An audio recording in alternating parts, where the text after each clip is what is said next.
Salve galera, mais um vídeo aqui do canal Brown Fogo, agora com a cabeça um pouco mais fria, né, depois dessa dor de cabeça, né, essa ressaca moral que tivemos aí com esse resultado, esse jogo horroroso do Botafogo contra o Atlético Paranaense.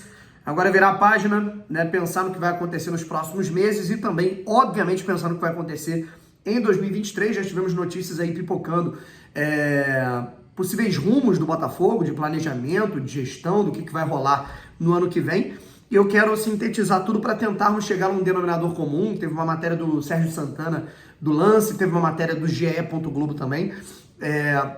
Dá para casar um pouco cada informação.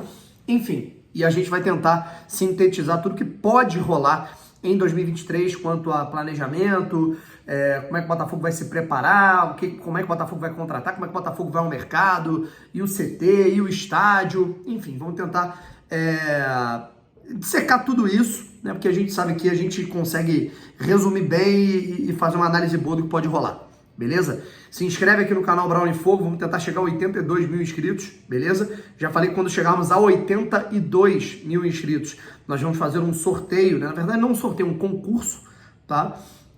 De camisas do Botafogo, beleza? De uma camisa do Botafogo infantil, para você que tem filho, neto, sobrinho botafoguense, essa é a hora de fazer a boa. Enfim, mas a gente deixa isso para depois. Duas questões também, se inscreva no meu novo canal, a gente viu lá todo o rolo que rolou com meus canais, e se inscreva aqui no canal do Brownie, o canal do Brownie tá de volta, é a nossa casa sobre futebol geral, Copa do Mundo, então se inscreve lá também, vou colocar aqui na descrição. E logo depois desse vídeo que eu for publicar aqui, vai ter um corte de um vídeo meu de 2 meses atrás, em que eu projetava como é que seria a nossa sensação com o Botafogo terminando o campeonato em 11º lugar. Que boca minha, realmente aconteceu. E depois eu lanço esse videozinho curto, esse corte aí para vocês darem uma olhada, beleza? Caras, vamos lá. Vamos tentar falar um pouquinho aqui sobre o que vai ser esse ano de 2023. A gente acordou, na verdade, com uma matéria, né, do jornal Lance, do Sérgio Santana, afirmando que o Botafogo vai priorizar. Na verdade, a matéria fala que o Botafogo só trará jogadores ou por empréstimo ou a custo zero, beleza? É uma informação exclusiva do Sérgio Santana, ele desenvolve isso no texto. E aí logo depois sai uma matéria no GE. Globo, agora não me lembro se foi o Taiwan que escreveu, se foi o Davi Barros, enfim. Mas eles escrevem lá, né, que o Botafogo ainda não tem um planejamento definido, que o Botafogo tem algumas metas a serem traçadas, que de fato o CT vai ser uma prioridade para 2023, até porque o Castro, inclusive, está muito puto com isso, com a ausência da estrutura do Botafogo, que ele foi prometido, inclusive, e o Botafogo ainda não agilizou isso. E aí, cara, a gente vai ver a partir de uma reunião que vai rolar na Inglaterra, né?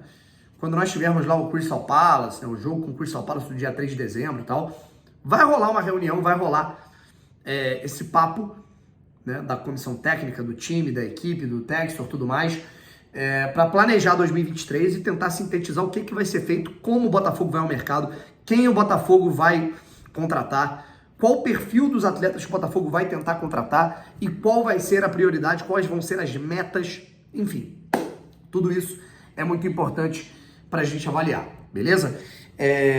Obviamente o Botafogo aí tem 4 campeonatos para disputar. A gente está falando de Campeonato Carioca, Copa do Brasil, Copa Sul-Americana e Campeonato Brasileiro. Acredito que com a não classificação do Botafogo para a Libertadores e a não ida direta do Botafogo à terceira fase da Copa do Brasil, vão alterar um pouquinho os planos do John Textor, principalmente no que diz respeito à pré-temporada. Ele estava querendo fazer uma pré-temporada até longa, né, nos Estados Unidos, colocar o time B ou parte do time A para jogar o campeonato estadual. Por conta das primeiras fases da Copa do Brasil, que são muito perigosas, você não pode colocar um time alternativo para jogar essas competições, né, em que os primeiros jogos acontecem, meu irmão, num buraco, né, com um campo horroroso e um gol pode te complicar e te eliminar de uma competição onde o faturamento é muito alto. Obviamente que você vai ter alterações nisso. O Botafogo vai ter que jogar ali a primeira fase da Copa do Brasil com esse time completinho. E é o que acontece. A gente também vai ter a Copa Sul-Americana, que começa cedo, né? A Copa Sul-Americana tem um início bem cedo, né, da fase de grupos. E o Campeonato Brasileiro e o Campeonato Estadual, certo? Analisando essa notícia do Sérgio Santana, rapaziada, vamos lá. Deixa eu dar uma golada no café, a gente tenta sintetizar tudo. Sem açúcar. Vamos lá.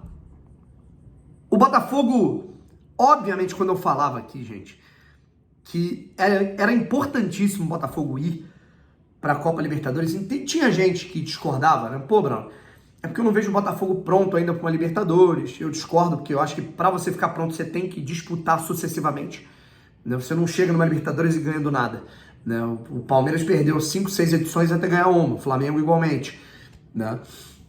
E aí o que acontece? O Botafogo indo para a Libertadores, o investimento ia ser um. Para a Sul-Americana, o investimento é outro. O Botafogo indo para a Libertadores era time potente e o Textor, o Coroa, meu parceiro, abrindo o cofre para comprar jogador. Porque o faturamento ia ser muito maior numa Libertadores, a visibilidade ia ser muito maior. Na Sul-Americana não é bem assim. Ele não vai abrir o bolso, ele não vai contratar um jogador por 70 milhões de reais para jogar contra o Deportivo Independiente Mérida. Não vai. Não adianta, gente. Por isso que era tão importante ir para a Libertadores, porque o investimento seria maior em atletas e anteciparia o Botafogo ter um time muito forte. Mas já aconteceu. O Botafogo foi para a Sul-Americana e agora há uma possibilidade do Botafogo, já que vai disputar uma competição de menor nível, contratar pontualmente no mercado para modelar elenco e contratar peças ali, como disse o Luiz Castro aí, que se juntam, né, as duas notícias, 5 ou 6 jogadores de maior nível, certo? Que possam vir por transfer baixo, ou por custo zero, ou por empréstimo, né? Ou quem sabe, cara, assim, como o GE falou, o planejamento ele não está definido, ele ainda vai ser definido. Cara, dá a louca no Textor, né? Ele é um cara muito intuitivo, ele é muito impulsivo. Ele fala, pô, meu irmão, foda-se, vou gastar aqui 30 milhões no jogador para pelo menos já ter uma contratação de alto nível para a temporada. Pode acontecer, sabe? Só que agora, apesar de eu lamentar o Botafogo não ir para a Libertadores, eu não vou aqui ficar esperneando e dando chilique, porque o Botafogo não vai gastar rios e rios de dinheiro no mercado nessa terceira janela do Textor à frente do Botafogo com pré-temporada e tudo mais. Por quê? Primeiro, CT é fundamental. Quando eu vejo que o Botafogo vai investir parte do aporte financeiro do Textor em centros de treinamento, isso para mim não soa ruim. Isso não é uma coisa que me desagrada. Putz, ele vai construir CT ao invés de eu contratar jogadores. Para mim é um golaço. Para mim o CT já era para estar pronto para ontem. Né? O CT já era para ser uma realidade no Botafogo. E ele tem que acontecer. Assim, a gente tem que em janeiro, fevereiro já tá tocando obra disso. Sabe? Então, saber que o Botafogo já está engatilhando investimento nisso me deixa muito feliz. E o terceiro ponto que eu trago aqui para vocês é que na primeira janela o Botafogo gastou mais com transfer do que na segunda janela. O Botafogo gastou mais grana na primeira janela para trazer jogadores e até em termos salariais, talvez, ou não. Não esquece, falei besteira. Na segunda janela, o Botafogo trouxe. Tudo bem que na primeira janela veio o Cuesta por empréstimo, mas vamos sintetizar tudo, tá? Cuesta, empréstimo, custo zero. Adrielson, custo zero. Eduardo, custo zero. Tiquinho, transfer baixo, certo? Então, cara, a gente tá falando de jogadores que o Botafogo mapeou no mercado, estudou, analisou, avaliou o contrato, negociou. Marçal, acabei esquecendo, Marçal veio a custo zero, gente. Né? A gente tá falando de Marçal, Tiquinho, Eduardo, Cuesta, Adrielson, meio time do Botafogo veio quase a custo zero. E elevou muito o nível do Botafogo. Então, cara, vocês me desculpem. Eu tô cagando se o Botafogo vai contratar o jogador por 20 milhões de euros ou se ele vai vir em fim de contrato. Se esse jogador em fim de contrato, como era o caso do Eduardo lá na Arábia, vier e arrebentar, tudo certo. Tudo certo. O Botafogo tá bem na parada. Beleza?